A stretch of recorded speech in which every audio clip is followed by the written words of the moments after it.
Palavra da Verdade, com Hernandes Dias Lopes. Muito bem, bom dia, irmãos e irmãs. Privilégio estar aqui mais uma vez com vocês, na Escola Bíblica Dominical do dia 22 de setembro de 2024. Nós estamos trabalhando o texto de Eclesiastes e hoje vamos fazer a exposição do capítulo 10. Capítulo 10 do livro de Eclesiastes. Abra sua Bíblia comigo para a leitura do texto.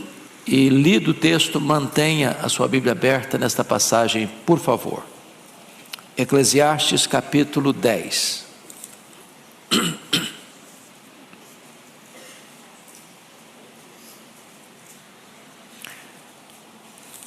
Esse texto diz assim: qual a mosca morta faz o unguento do perfumador exalar mau cheiro, assim é para a sabedoria e a honra um pouco de estultícia. O coração do sábio se inclina para o lado direito, mas o do estulto para o da esquerda. Quando o tolo vai pelo caminho, falta-lhe o entendimento, e assim a todos mostra que é estulto. Levantando-se contra ti a indignação do governador, não deixes o teu lugar, porque o ânimo sereno acalma grandes ofensas.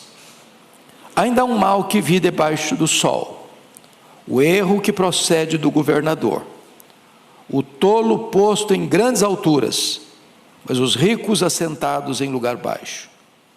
Vi servos a cavalo e príncipes andando a pé, como servos sobre a terra.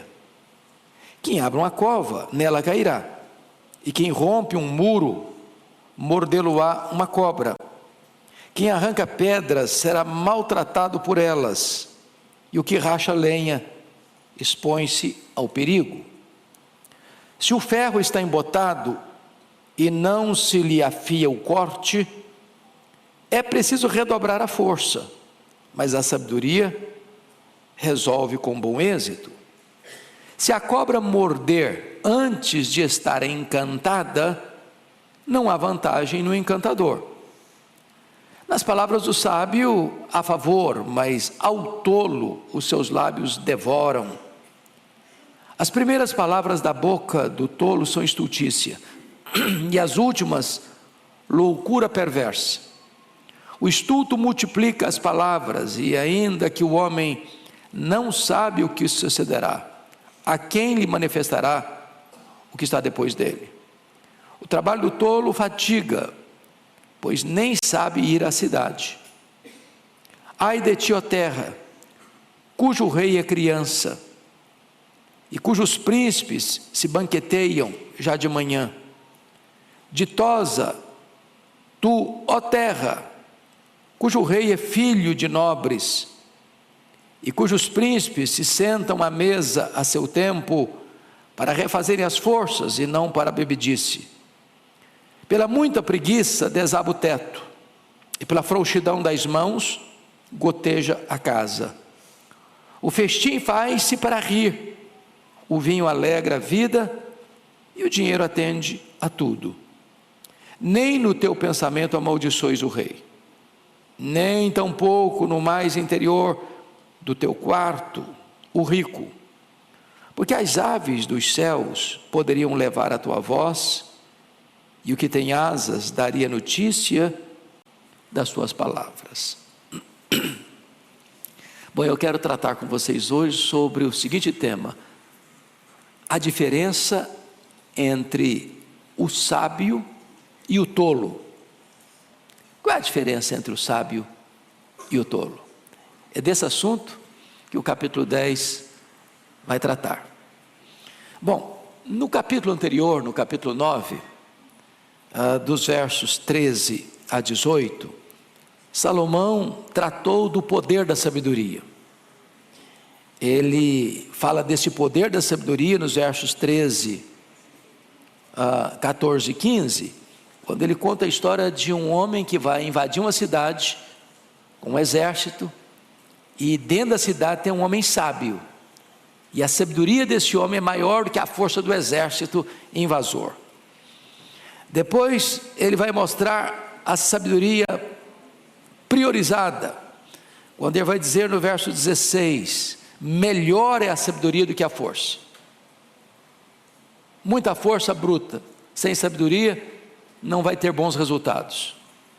E ele vai mostrar a sabedoria aplicada no verso 18: melhor é a sabedoria do que as armas de guerra, ou seja, estratégia, planejamento, é muito melhor do que muita força, sem plano, sem diretriz, sem sabedoria. Ele deixou o assunto sabedoria, agora ele entra no capítulo 10, para fazer um contraste com essa sabedoria, e mostrar o que é a tolice, o que é a estultícia. Então vamos ver qual é a influência dessa tolice. Primeiro, cuidado com o efeito desastroso da tolice, da estultícia.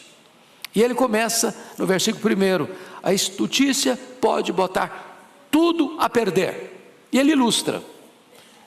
Versículo 10, leia comigo, todo mundo.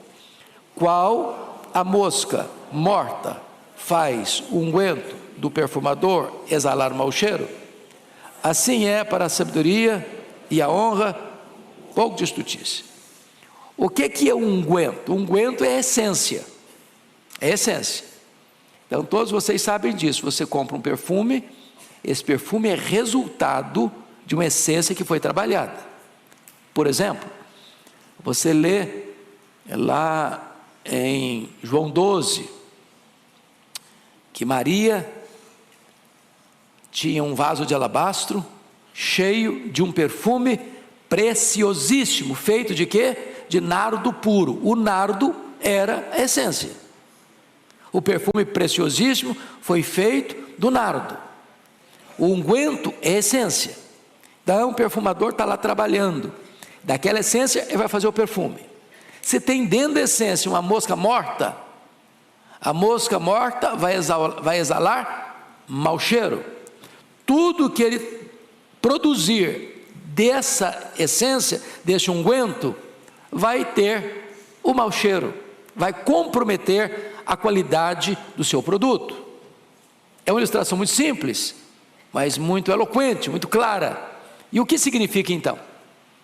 Você pode fazer muita coisa certa, você pode acertar 99%, você comete um deslize, um erro, um desequilíbrio, um passo em falso, uma escorregadela, e tudo aquilo que você fez fica o quê? Comprometido, em virtude de uma postura, de uma atitude, de uma palavra, de um ato, de uma ação, de uma reação irrefletida, tola, estulta. Está claro isso? Então, o ponto aqui da sabedoria é o seguinte: você precisa vigiar, acautelar-se, porque basta um passo em falso, e as pessoas vão lembrar desse passo em falso, e não de uma vida toda numa jornada reta. É igual uma mosca que cai no unguento do perfumador. Pois bem, você poderia ilustrar isso biblicamente com a história do Davi, né? O Davi foi um rei extraordinário. O Davi foi o homem que expandiu o território de Israel. O Davi foi o homem que conquistou e dominou todos os inimigos à volta de Israel.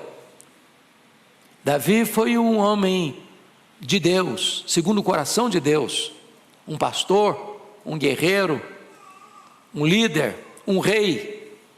Mas um passo em falso que ele deu, numa tarde desavisada da vida, maculou a sua biografia. Segunda coisa que esse texto vai dizer é que a estultícia faz más escolhas. Verso 2, todo mundo comigo. O coração do sábio se inclina para o lado direito, mas o do estulto para o da esquerda. Calma, muita calma nessa hora. Muita calma nessa hora, porque certamente Salomão não está aqui tratando do espectro político, ideológico, ou do ideológico político, tá? Então não estou ofendendo ninguém, nem da direita nem da esquerda aqui. É que na linguagem bíblica, o lado direito é o lado certo. Na linguagem bíblica, o lado esquerdo é o lado errado. É por isso que no dia do juízo final, como é que vai ser? O Senhor vai dizer aos que estiverem à sua esquerda: apartai-vos de mim. Ele vai dizer aos que estiverem à sua direita: vinde benditos de meu Pai. Então é uma linguagem bíblica. Por exemplo, quando Jacó vai abençoar os filhos de José, como é que chamava os filhos de José? Manassés e Efraim. Quem era o mais velho? Manassés. Quem era o caçula? Efraim. Qual era a cultura da época? É que o mais velho, o primogênito, recebia benefícios maiores. Até a herança dele era maior. Então o que José esperava? Que o Jacó botasse a mão direita em cima da cabeça de quem? Do Manassés. E botasse a mão esquerda na cabeça do Efraim. O Jacó cruzou as mãos. E o José ficou bravo com ele. Não, meu pai, o senhor está errado. Não, o mais velho é o Manassés. Bota a mão direita na cabeça do mais velho. Não, meu filho, eu sei o que estou fazendo. Eu sei o que eu estou fazendo. Então, qual o problema do tolo? É que o tolo toma a decisão errada. O coração dele se inclina para a esquerda, para o lado errado. E isso significa que o cuidado é do coração. A Bíblia diz: tudo que você deve guardar, guarde o quê? Seu coração, porque dele procedem as fontes da vida. O que está lá no Salmo 119, versículo 11? Guardo a tua palavra no meu coração, para não pecar contra ti. Então você guarda a melhor coisa, a palavra de Deus. Você guarda no melhor lugar, no seu coração. Você guarda com o melhor propósito, para não pecar contra Deus. Então, o tolo não sabe fazer a escolha certa. O lado de cá é o lado certo, o lado de lá é o lado errado. Ele larga o lado certo e vai para o lado errado. Ele não tem discernimento, sabedoria para fazer as melhores escolhas na vida. Tem gente fazendo as coisas erradas na vida? Esse é o tolo. Deus diz assim para ele: eu boto diante de você a vida e a morte. E Deus diz: escolha a vida para que você viva. Mas apesar disso, ele escolhe a morte. Terceiro lugar, a estultícia ou a tolice é espalhafatosa. Leia o verso 3 comigo, por gentileza. Vamos todos. Quando o tolo vai pelo caminho, falta-lhe o entendimento, e assim a todos mostra que é estulto. Em outras palavras, o tolo é tagarela. Todo mundo fica sabendo que ele é tolo, porque não consegue ficar calado. A Bíblia diz que até o tolo, quando se cala, é tido por sábio. Mas quando a pessoa fala, sem parar, ela não consegue ficar calada. Quanto mais ela fala, mais ela erra, mais todo mundo fica sabendo que ela é tola mesmo. Por isso que a Bíblia diz assim: todo homem seja pronto para ouvir, tardio para falar, e tardio para irar também. Então, a loquacidade do tolo potencializa a sua tolice, porque ele não consegue ficar calado. Ele não consegue. Então esse é o primeiro ponto. Cuidado com o efeito desastroso da tolice. Vamos ao segundo ponto.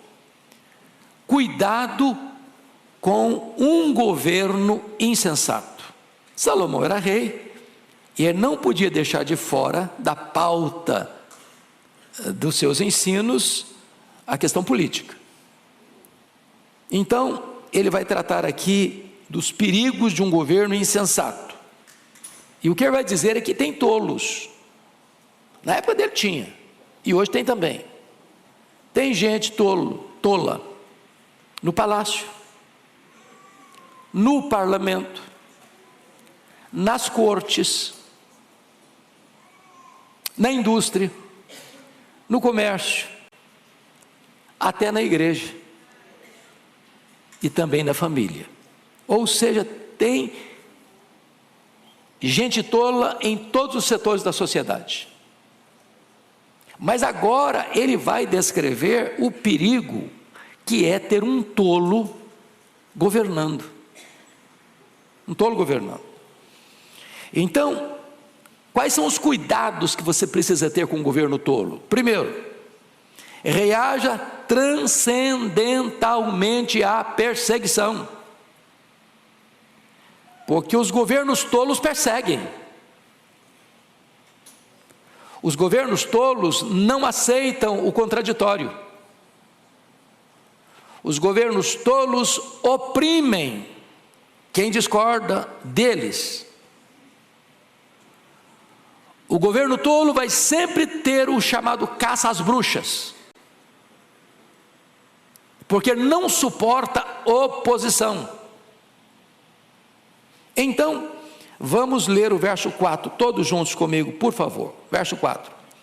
Levantando-se contra ti a indignação do governador, não deixes o teu lugar, porque o ânimo sereno acalma grandes ofensas. O que ele está querendo dizer aqui é que você precisa reagir com sabedoria diante de uma perseguição de um governo tolo. Ele vai perseguir você.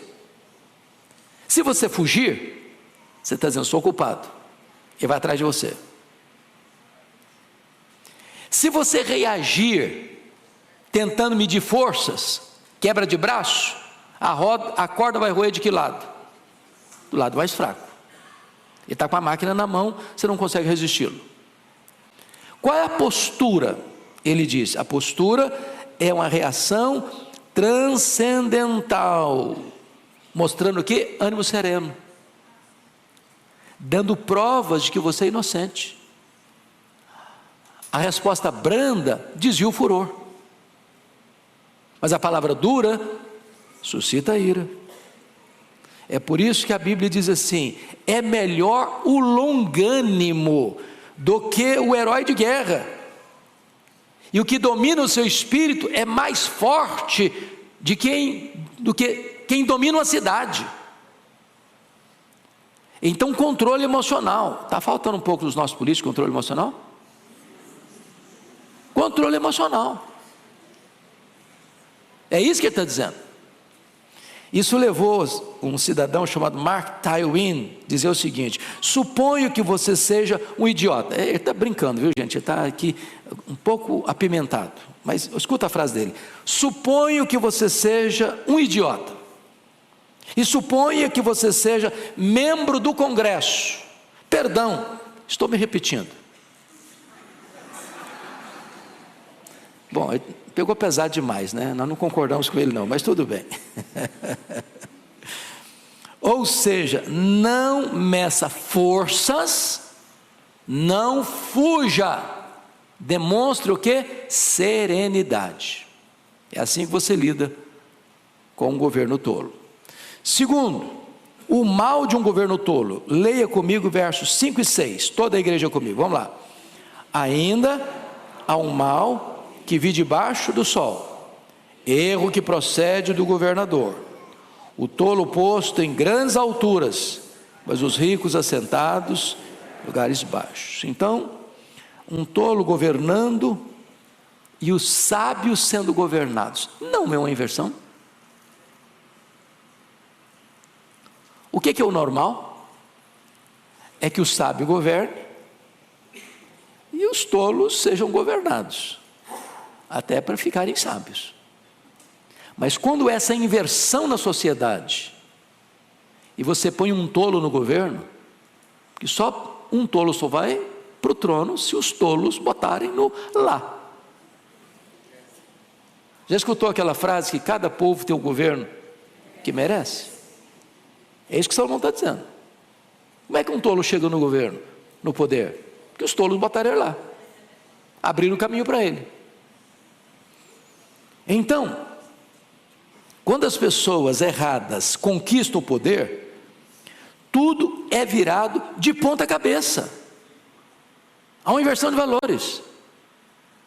E o melhor exemplo disso é o filho do Salomão. Salomão foi um rei sábio, mas e o filho dele? O Roboão, lembram disso?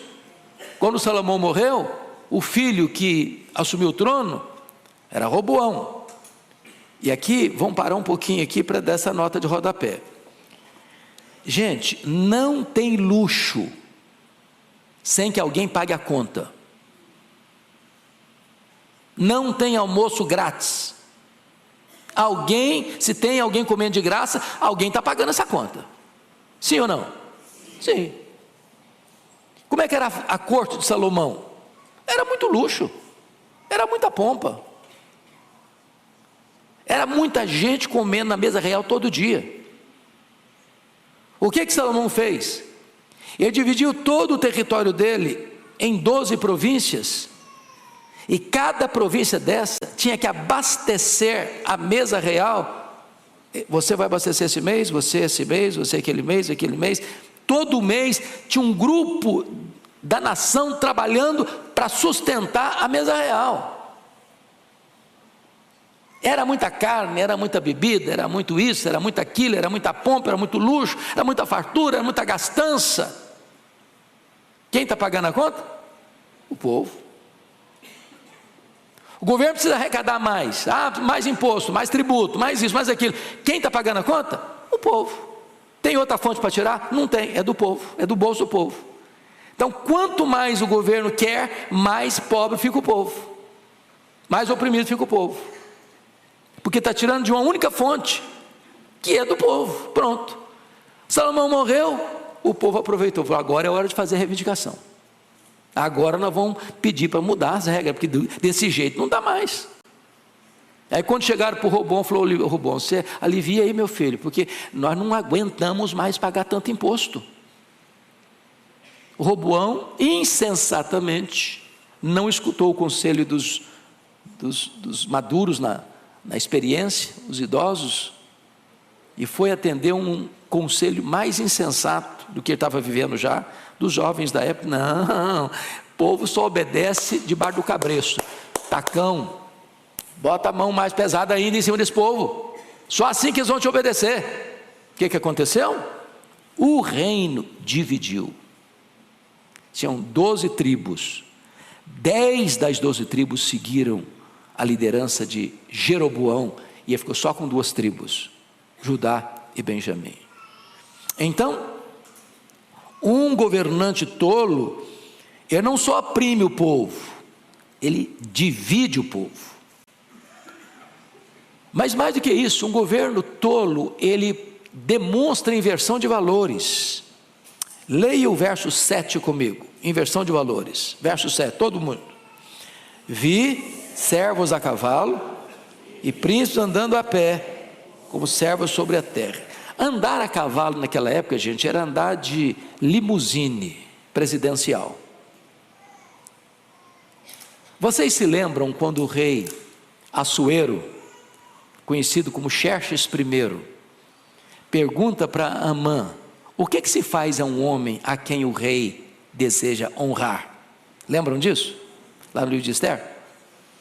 O Amã, pensando que estava se tratando dele e não de outra pessoa, falou: olha, precisa baldar aí o cavalo que o rei anda, que é o cavalo limusine, e botar os paramentos do rei e andar na cidade com ele, puxando o cavalo. O cara que está montado a cavalo é o cara, é a autoridade, é o honrado. Quando Naamã descobre que o rei não está falando dele, mas do Mordecai, ou Mardoqueu, que ele odiava e queria matar, ele toma um susto. Então andar a cavalo aqui não é simplesmente dar uma voltinha na hípica aqui de São Paulo, ou ir numa fazenda e pegar um cavalo lá e dar uma volta na fazenda. Não, andar a cavalo era o posto máximo da honra para um cidadão. E o que está acontecendo no versículo 7? Servos a cavalo e príncipes andando a pé. O que se chama isso? Inversão de valores. Um governo tolo inverte valores. A coisa está de ponta cabeça. Agora você olha hoje e vê com muita tristeza inversão de valores, não no sentido de honra, sobretudo no sentido de moral, de princípios. Se aplaude aquilo que deveria ter vergonha, se escarnece daquilo que deveria aplaudir. Aprova-se o que deveria ser rejeitado, rejeita-se o que deveria ser aprovado. E isso nos mais diferentes segmentos da sociedade. No parlamento, no palácio, nas cortes e por aí vai. Pois bem, vamos agora a um outro ponto, uma outra lição, terceiro ponto. Cuidado com o trabalho insensato, ou a insensatez no trabalho, a tolice no trabalho. Então, leia comigo, por favor, versos 8 e 9, toda a igreja. Quem abre uma cova, nela cairá. Quem rompe um muro, mordê-lo-á uma cobra. Quem arranca pedra, será maltratado por elas. E o que racha lenha, expõe-se ao perigo. Então vamos entender aqui algumas coisas. Primeiro, seja cauteloso com os riscos do trabalho. Cauteloso. Ou seja, o que ele está dizendo para nós aqui? Se você vai abrir uma cova, você tem que ter muito cuidado para você não cair lá dentro. Você tem que ter os devidas precauções de instrumentos de trabalho, de roupa de trabalho, para que você, ao abrir uma cova profunda, não seja vítima do seu próprio trabalho. Aí ele usa outra expressão: quem rompe um muro, mordê-lo uma cobra. Ou seja, as cobras costumam ficar escondidas nas brechas dos muros. Então você não vai chegar assim de cara limpa de qualquer jeito não, você vai chegar com cautela. Você precisa saber que por trás daquele muro está sendo destruído para levantar outro, tem situações de perigo, e você seja precavido. Aí ele usou outra expressão: quem arranca pedra será maltratado. Você já foi numa pedreira? Eu sou lá do Espírito Santo, e lá você sabe que hoje o maior produtor de rochas ornamentais do mundo, granito, muito granito. E aí, se você chega naquelas pedreiras que não fizeram um trabalho profissional lá no começo, você vê tanta pedra, mas é pedra demais, a terra fica completamente destruída, improdutiva, não dá para animal andar, não dá para você andar. Se você está mexendo com pedra, cuidado, que salta uma laça de pedra aí, te machuca, te fere. Então, cautela com o seu trabalho, se ele é perigoso. Ele usou a expressão: o que racha lenha, expõe-se ao perigo. Você já rachou lenha na vida? Acho que quem morou na roça aqui? Só eu? Não, tem mais gente. Opa, tem amigos aqui. Você já rachou lenha para fogão a lenha? Você tem que ter cuidado, que uma lasca daquela pode vir em você. Então, o que ele está dizendo? Você vai fazer o seu trabalho. Quais são os riscos do seu trabalho? Quais são as precauções que você precisa ter no seu trabalho? É claro que hoje talvez é outro tipo de risco, mas o princípio é o mesmo. Todo trabalho expõe você a um determinado risco. Seja cauteloso, proteja-se. Não apenas você vai proteger o outro, proteja você mesmo. Esse é um conselho simples, mas de sabedoria. Segundo ponto: tempo gasto em amolar o machado não é tempo perdido. Leia comigo o verso 10, por favor. Se o ferro está embotado, não se lhe afia o corte, é preciso redobrar a força, mas a sabedoria resolve com bom êxito. Então, eu acho que alguns aqui já mexeram com machado. Quem já cortou uma árvore com machado aqui? Vamos ver. Rapaz, que coisa chique, hein? O que é fundamental se você vai cortar uma árvore ou uma tora com um machado? É que ele seja o quê? Afiado. Já tentou cortar uma árvore com machado cego? Vamos pegar uma figura talvez mais democrática. Você já tentou trabalhar na cozinha com a faca cega? É horrível, não é não? Você vai cortar massa, coisa, mas não corta. O que ele está querendo ensinar? O que ele está querendo ensinar é o seguinte, que o tempo gasto em amolar o machado não é tempo perdido. Você precisa se especializar naquilo que você faz. Você é um agricultor que lida com ferramentas como machado, então você vai afiar o seu machado.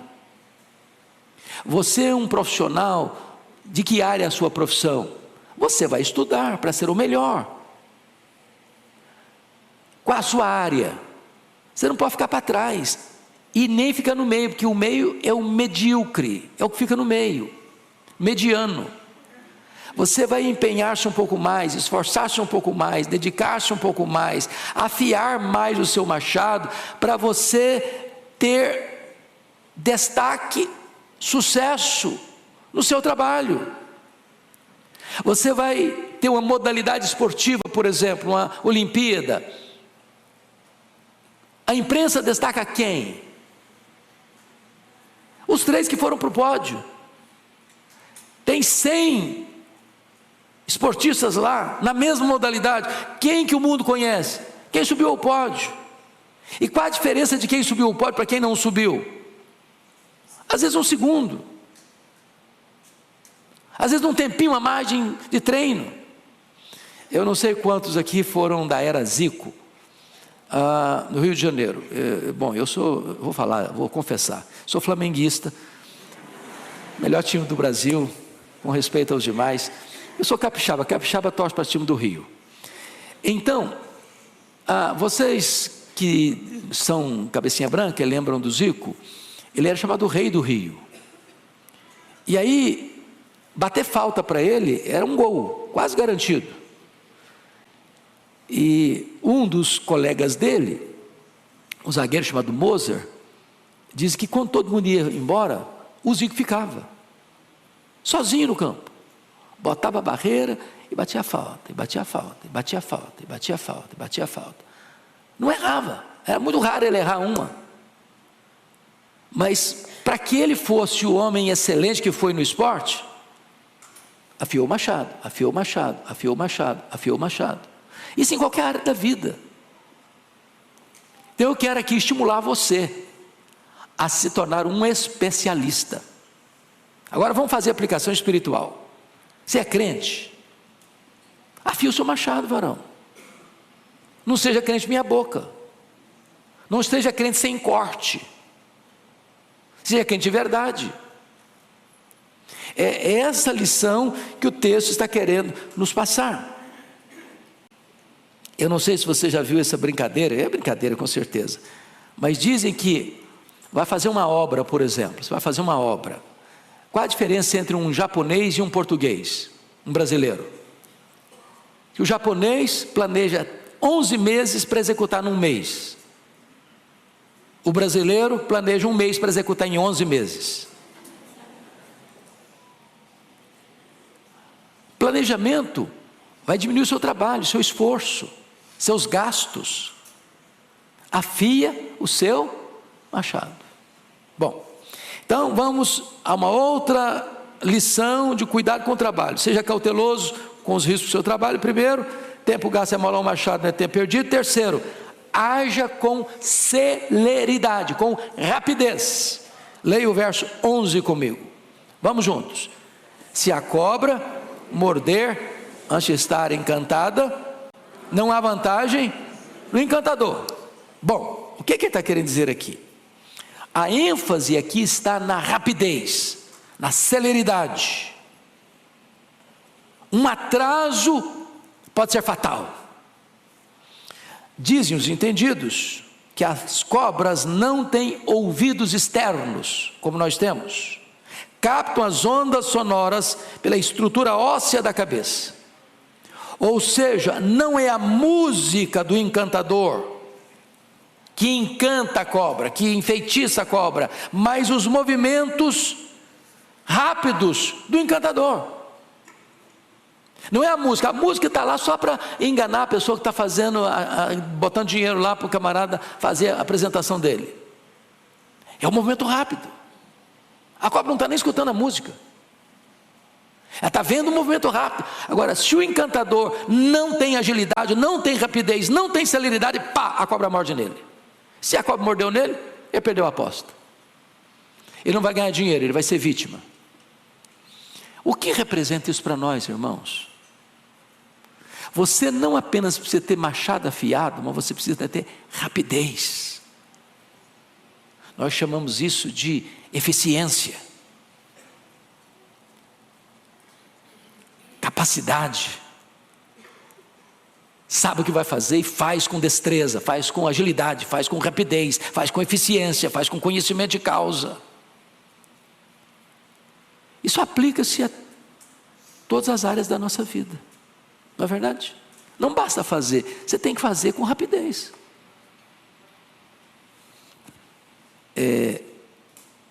Os advogados aqui, tem prazo de entregar o negócio? Tem prazo? Como é que chamam isso? Vocês são advogados? Me fala aí. Se você não entrega no prazo? Prescreve. Perdeu. Não adiantou você fazer bem feito. Você tem que fazer bem feito no tempo certo, na hora certa. Se atrasar, vai tudo por água abaixo, compromete tudo. Vocês estão entendendo o que eu estou falando? Perguntei agora, Ival.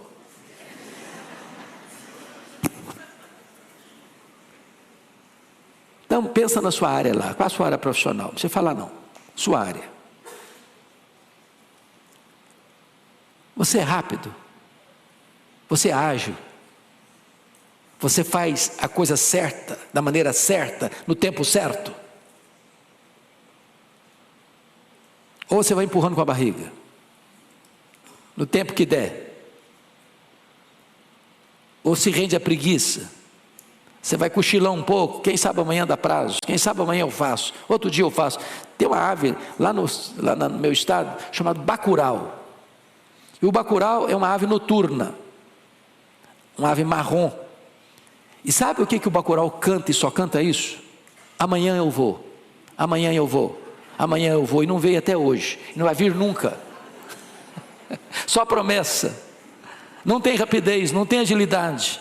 Então faça a coisa certa, machado afiado, mas faça no tempo certo, senão a cobra te pega. Senão a cobra te pega, se você não fizer na hora certa. Bom, dito isto, vamos agora para um outro aspecto do texto, né? Quarta lição do texto: cuidado com a língua insensata. Então, o perigo das palavras destruidoras, versículo 12, toda a igreja comigo. Nas palavras do sábio há favor, mas ao tolo seus lábios devoram. Quando o tolo fala, não tem favor, não tem edificação, não tem bênção, não tem instrução, não tem ajuda. Mas quando o tolo abre a boca, ele devasta tudo. Lá em Tiago, capítulo 3, diz que essa palavra do tolo é comparada com um fogo destruidor. É comparada como um incêndio. É comparado como um veneno de uma víbora. Aliás, dizem que o animal mais perigoso do mundo, o mais venenoso do mundo, é aquele animal que se esconde atrás da toca dos dentes. Indomável, venenoso, mortífero, a língua do tolo. É por isso que a Bíblia diz assim, lá em Provérbios 18, 21, a morte e a vida estão no poder da língua. Quem bem a utiliza, come do seu fruto. Segundo lugar, o perigo das palavras pervertidas. Versículo 13, leia comigo.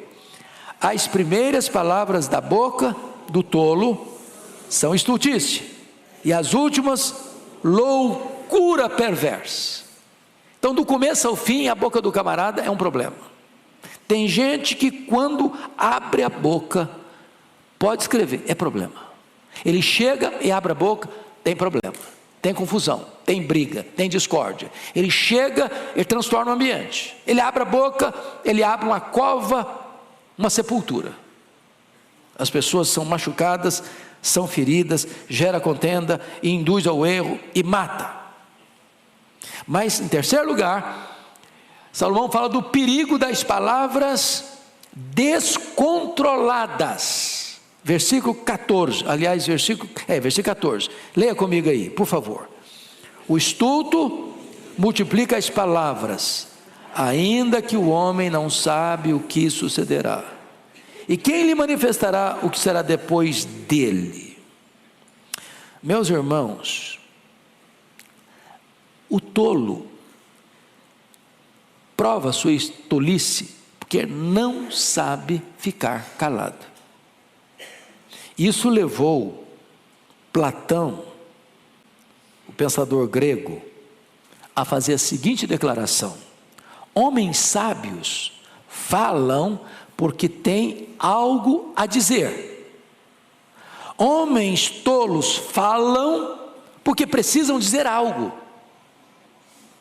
Viu a diferença? O sábio tem algo a dizer, o tolo precisa dizer algo.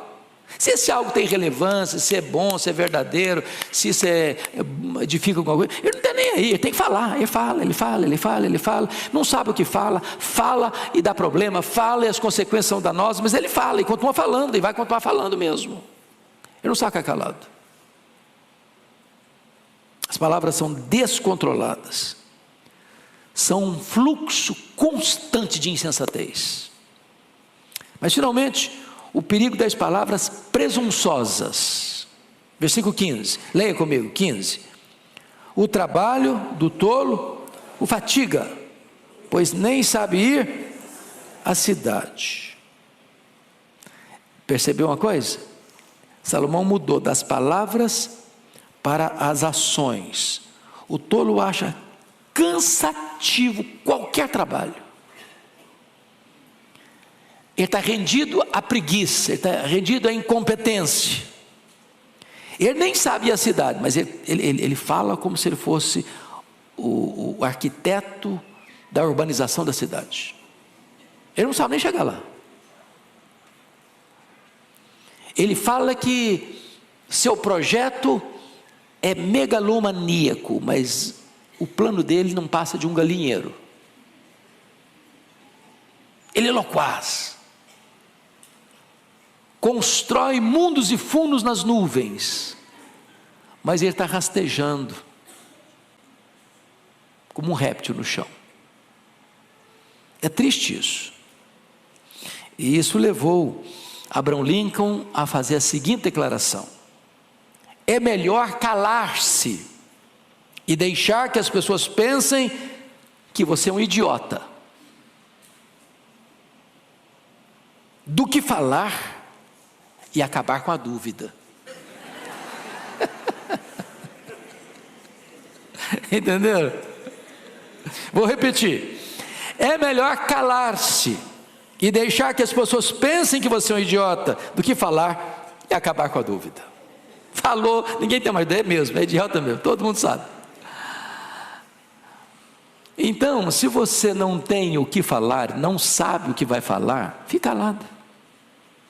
Você está numa reunião, todo mundo está emitindo uma opinião, e você não quer ficar de fora.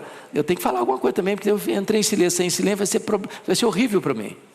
Ele fala, aí estraga mais ainda, porque ele fala totalmente fora do contexto, e todo mundo sabe que ele está fora. É tolo, absolutamente tolo. Mas vamos então ao último ponto da mensagem. Agora ele volta para a política de novo. É até bom que nós estamos em véspera de política, né? É bom pensar nesse assunto, né? O sábio e o insensato agora mostrando cuidado com os líderes insensatos. Versículo 16 a 20. Você pode ler comigo? 16 a 20? Não tem 20, né? Tem sim. 16 a 20. Vamos ler em voz bem clara esses versos? Toda a igreja comigo? Ai de ti, ó terra, cujo rei é criança, e cujos príncipes se banqueteiam já de manhã. Ditosa tua terra, cujo rei é filho de nobres, cujos príncipes se sentam à mesa a seu tempo, para refazerem as forças, e não para bebedice. Pela muita preguiça desaba o teto, e pela frouxidão das mãos goteja a casa. O festim faz-se para rir, o vinho alegra a vida, e o dinheiro atende a tudo. Nem no teu pensamento amaldiçoes o rei, e tampouco no mais interior do teu quarto o rico, porque as aves dos céus poderiam levar a tua voz, e o que tem asas daria notícia das tuas palavras. Então a grande pergunta aqui: quem é o teu rei? Quem é o seu rei? Quem é o seu rei? Sábio ou insensato? E aí você vai perceber que a diferença está na índole, nas práticas. Primeiro, reis com índoles diferentes. Ele fala aqui de um rei criança. Ai de ti, ó terra, cujo rei é criança. E quando ele está falando que o rei é criança, não está dizendo que o rei tem faixa etária infantil. Não está falando que ele é uma criança no sentido de idade cronológica. Ele está chamando o rei criança, o rei imaturo. Ele é adulto, às vezes até velho, mas é o quê? Imaturo. E qual é a evidência que um rei é imaturo? Que um líder político é imaturo? Que alguém que foi colocado no poder é imaturo? É quando ele entra lá para curtir a vida, as benesses do poder. Ele se hospeda num hotel 6 estrelas. Quem está pagando a conta dele? Quem ganha salário mínimo. Ele não se incomoda com isso. Ele faz viagens internacionais e leva uma grande comitiva. Para quê? Para oferir as benesses do poder. Quem está pagando a conta? O povo. Ele levanta de manhã, ele não está pensando em construir e fazer o bem para o povo. Ele está pensando: como é que eu posso usufruir mais? Como eu posso desfrutar mais? Como a minha equipe pode oferir mais vantagens? Ele está dizendo isso.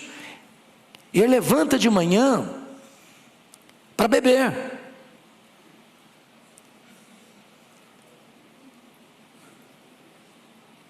Banqueteiam já de manhã. Você já pensou o que é isso? Levanta de manhã já tomando umas e outras. Ele perdeu a lucidez para trabalhar o restante do dia. Qual a diferença do rei sábio, que nomeia uma equipe sábia? Olha a resposta. Versículo 17: ditosa a tua terra, cujo rei é filho de nobres, e cujos príncipes se assentam à mesa a seu tempo, para refazerem as forças, e não para bebedice. Ou seja, quando esse rei sábio vai sentar à mesa com a sua equipe, para que ele está sentando à mesa? Para comer, porque já trabalhou. Ele não come para trabalhar, ele trabalha e depois come, para refazer as forças, não para bebedice, refazer as forças para trabalhar mais, para servir mais. Ele não está lá para se beneficiar, para se lucupletar, para se abastecer, para se servir do povo. Ele está lá para servir o povo. Ô, gente, isso foi escrito há 3.000 anos. Há 3.000 anos. Se saísse estampado na Folha, no Estadão, ou nos telejornais, você pensava, está descrevendo a realidade de hoje. Pois bem, quais são os resultados do tolo e do sábio, do rei tolo e do rei sábio? O rei tolo, ele vai governar para a tragédia. A nação vai de água abaixo, a economia vai de água abaixo, as empresas vão de água abaixo, a população vai de água abaixo.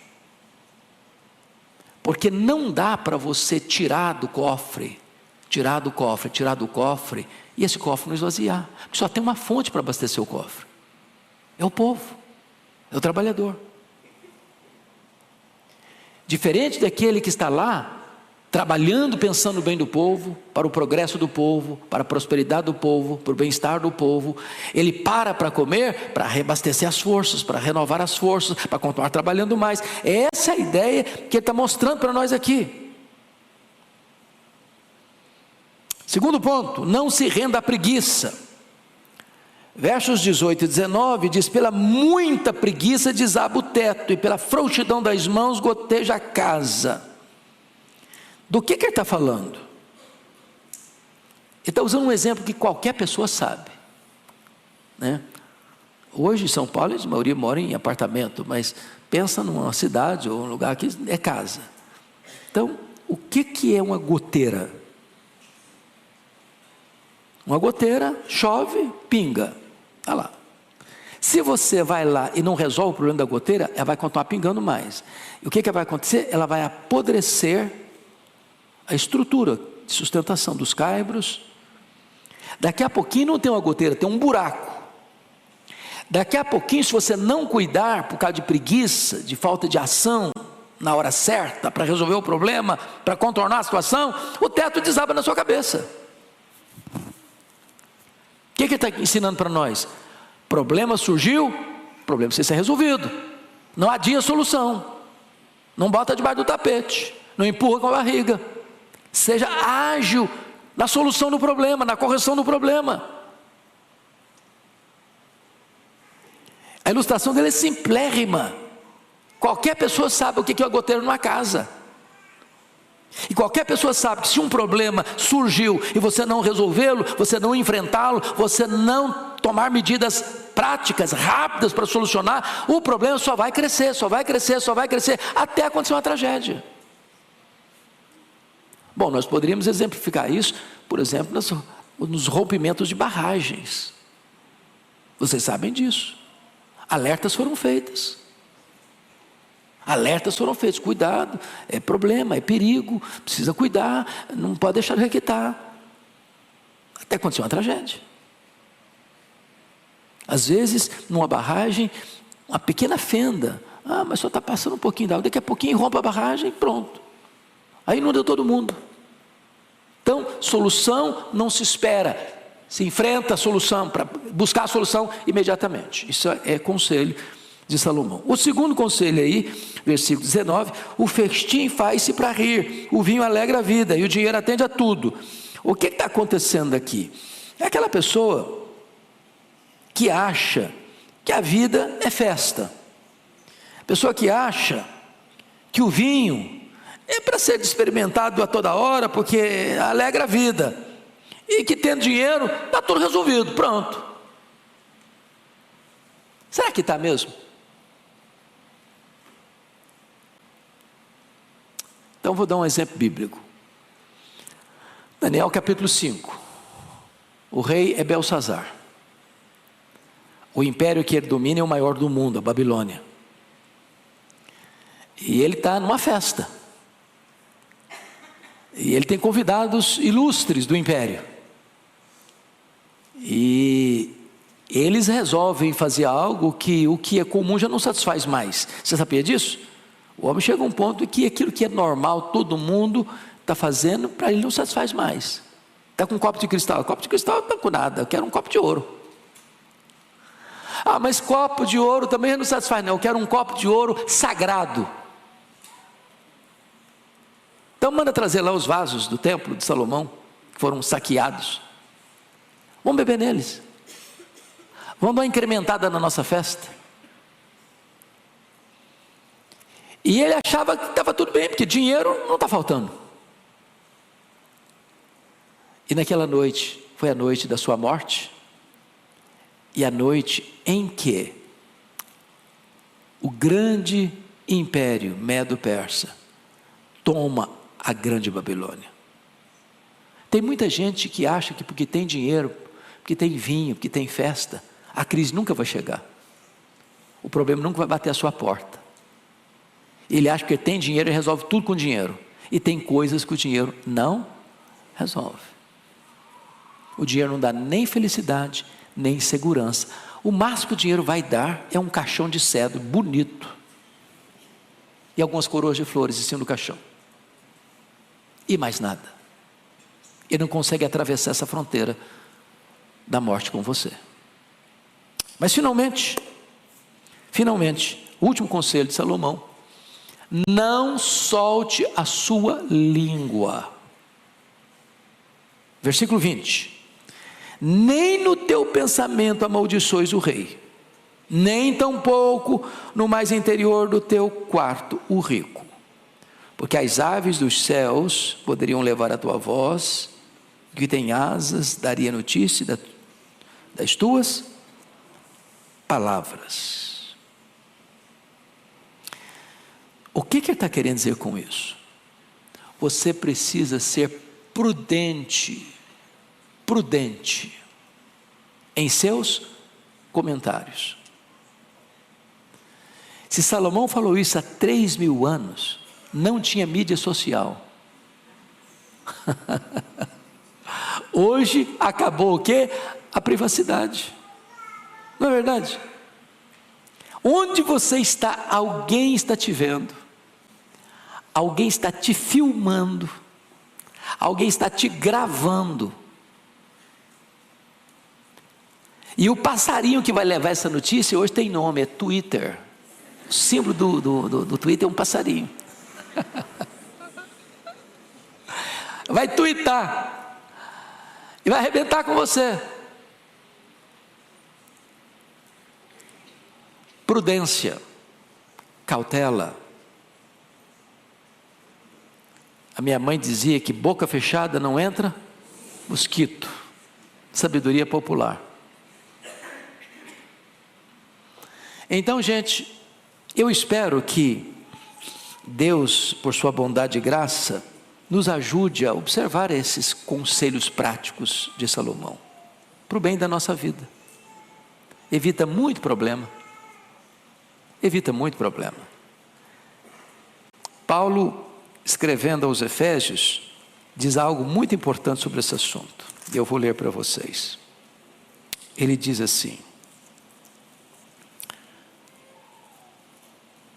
versículo 29, 4:29, não saia da vossa boca nenhuma palavra torpe, e sim unicamente a que for boa para edificação, conforme a necessidade, e assim transmita graça aos que ouvem.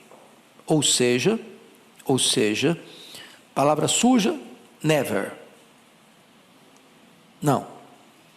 Mas você só deve falar aquilo que for para edificação, unicamente se for para edificação. Nem toda palavra boa ou verdadeira deve ser falada a todo tempo, a toda hora, em todo lugar. Tem hora de ficar calado, tem hora de você não emitir a sua opinião, tem hora que você tem que ter a prudência da serpente, mais do que a simplicidade da pomba. Tem que ser unicamente se for boa para a educação, mas tem que ser conforme a necessidade. Tem hora que não tem necessidade. Então, bico calado. Tem que transmitir graça aos que ouvem. Então, Tiago diz que o homem que não tropeça no falar é um perfeito varão. Que Deus nos ajude a ter essa prudência. Vamos ficar em pé?